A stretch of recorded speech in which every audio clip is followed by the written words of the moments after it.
എല്ലാവർക്കും നമസ്കാരം. ഈ കേരളം ഓൺലൈൻ സർവീസിലേക്ക് സ്വാഗതം. കേരള നിയമസഭയിലേക്ക് നടന്ന ഇലക്ഷൻ്റെ റിസൾട്ട് മെയ് 4 രാവിലെ 8 മണിക്ക് പബ്ലിഷ് ചെയ്യുകയാണ്.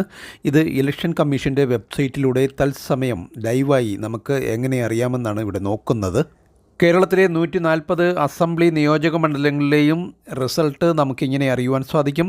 ഇതിനോടൊപ്പം തമിഴ്നാട്, വെസ്റ്റ് ബംഗാൾ, ആസാം, പോണ്ടിച്ചേരി തുടങ്ങിയ സംസ്ഥാനങ്ങളുടെ റിസൾട്ടും നമുക്ക് ഈ വെബ്സൈറ്റ് വഴി അറിയുവാൻ സാധിക്കും. ഇത്തരത്തിൽ ഓൺലൈൻ പ്രോസസ്സുകൾ മാത്രമടങ്ങിയ വീഡിയോകളാണ് ചാനൽ പോസ്റ്റ് ചെയ്യുന്നത്. നിങ്ങളിതുവരെയും ചാനൽ സബ്സ്ക്രൈബ് ചെയ്തിട്ടില്ലെങ്കിൽ സബ്സ്ക്രൈബ് ചെയ്ത് വയ്ക്കാൻ മറക്കാതിരിക്കുക.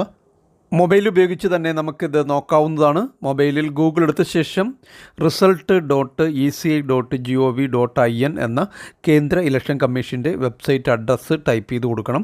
തുടർന്ന് വരുന്ന ലിങ്കിൽ ടച്ച് ചെയ്ത് നമുക്ക് കേന്ദ്ര ഇലക്ഷൻ കമ്മീഷൻ്റെ വെബ്സൈറ്റിലേക്ക് പ്രവേശിക്കാവുന്നതാണ്. ഈ സൈറ്റ് അഡ്രസ്സ് ഡിസ്ക്രിപ്ഷനിലും കൊടുത്തിരിക്കാം. നാളെ രാവിലെ നിങ്ങൾക്ക് ഈ ഒരു ലിങ്കിൽ ടച്ച് ചെയ്ത് സൈറ്റിൽ പ്രവേശിച്ച് റിസൾട്ട് അറിയുവാൻ സാധിക്കുന്നതാണ്.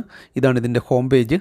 ഇവിടെ മെയ് 4 റിസൾട്ട് പബ്ലിഷ് ചെയ്യുന്ന കേരളം ഉൾപ്പെടെയുള്ള സംസ്ഥാനങ്ങളുടെയും ബൈ ഇലക്ഷൻ നടക്കുന്ന പ്രദേശങ്ങളുടെയും പേര് വിവരങ്ങൾ കൊടുത്തിട്ടുണ്ട്. പക്ഷേ ഈ ലിങ്കുകളൊന്നും ഇപ്പോൾ വർക്ക് ചെയ്യത്തില്ല. നാളെ മെയ് 4 8 മണിക്ക് ശേഷമേ വർക്ക് ചെയ്യുകയുള്ളൂ. ഇവിടെ ഇപ്പോൾ കാണിച്ചിരിക്കുന്നത് 2021 ഈ വെബ്സൈറ്റിൽ റിസൾട്ട് വന്നപ്പോൾ ഈ രീതിയിലായിരുന്നു റിസൾട്ട് നമുക്ക് ലഭ്യമായിരുന്നത്. ആദ്യം പാർട്ടി ബേസിലുള്ള റിസൾട്ടുകൾ ലഭ്യമായിരുന്നു. അതുപോലെ തന്നെ കോൺസ്റ്റിറ്റ്യുവൻസി ഓരോ നിയമസഭാ മണ്ഡലത്തിലെയും ഓരോ സ്ഥാനാർത്ഥികൾക്കും ലഭിച്ച വോട്ട് എത്രയാണെന്നും ഈ വെബ്സൈറ്റ് വഴി അന്ന് നമുക്കറിയാൻ സാധിച്ചു. ഏതാണ്ട് ഇതേ രീതിയിൽ തന്നെയായിരിക്കും ഇപ്രാവശ്യവും നമുക്ക് റിസൾട്ടുകൾ ലഭ്യമാകുക എന്ന് പ്രതീക്ഷിക്കുന്നു.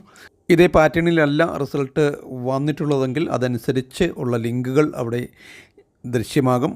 അതനുസരിച്ചുള്ള ലിങ്കുകൾ ടച്ച് ചെയ്ത് ഇതുപോലെ നിങ്ങൾക്ക് റിസൾട്ട് അറിയുവാനുള്ള സംവിധാനം ഉണ്ടാകും എന്ന് പ്രതീക്ഷിക്കുന്നു. ഇതോടെ ഈ ഒരു വീഡിയോ ഇവിടെ പൂർണ്ണമാവുകയാണ്. Thank you for watching video.